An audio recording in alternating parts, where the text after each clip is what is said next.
Okay, the lab setup for this lab is a lot easier than most. It consists of 3 parts: the laser light, the petri dish, of which you can fill with any liquid. For this experiment, we're going to use water, and the last piece of equipment we're going to use is a force table. This lab is consisted of 6 steps.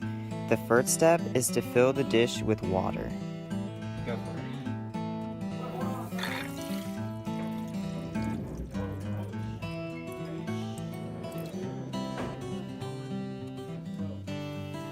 The second step is to place the water-filled dish on the force table. Go.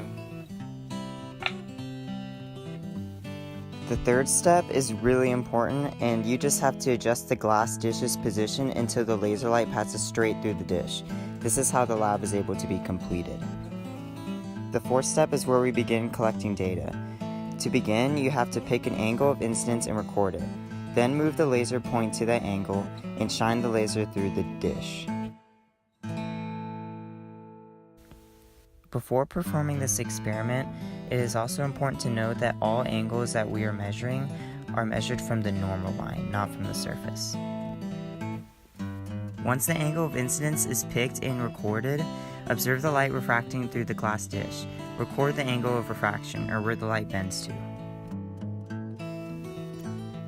The final step is to repeat the whole procedure at least 5 times or more if you want to improve the accuracy of the data.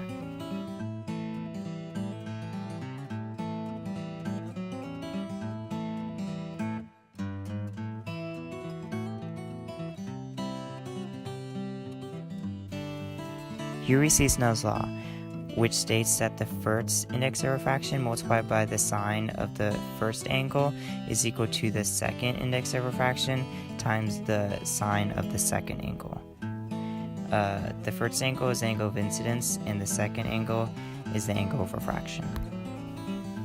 Now, using Snell's law in context of this lab, n sub 1 would be equal to 1 because the first medium is air, where the index of refraction is indeed 1, which leaves the equation to look like sine of the angle of incidence is equal to the second index of refraction multiplied by the sine of the angle of refraction, which does look like the linear equation y equals mx plus b, where b should represent the error in the lab, which I could get to more depth later, and the m, which is the slope, would be equal to the index of refraction of the second medium, which would be water in this case.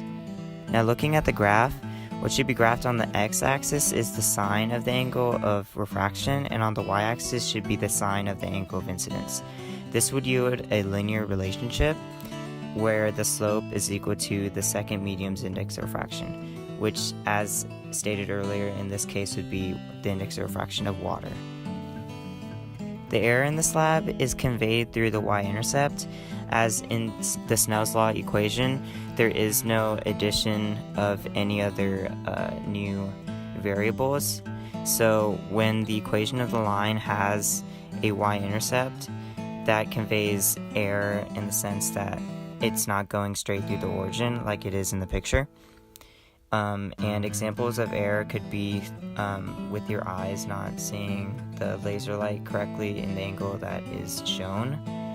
And the theoretical value of the index of refraction of water is equal to 1.33. So this theoretical value can be compared to the experimental value of the index of refraction of water, which is obtained using the data points graphed from the lab. And the percent error of the experiment can be calculated when comparing the experimental value of the index of refraction of water to its theoretical value.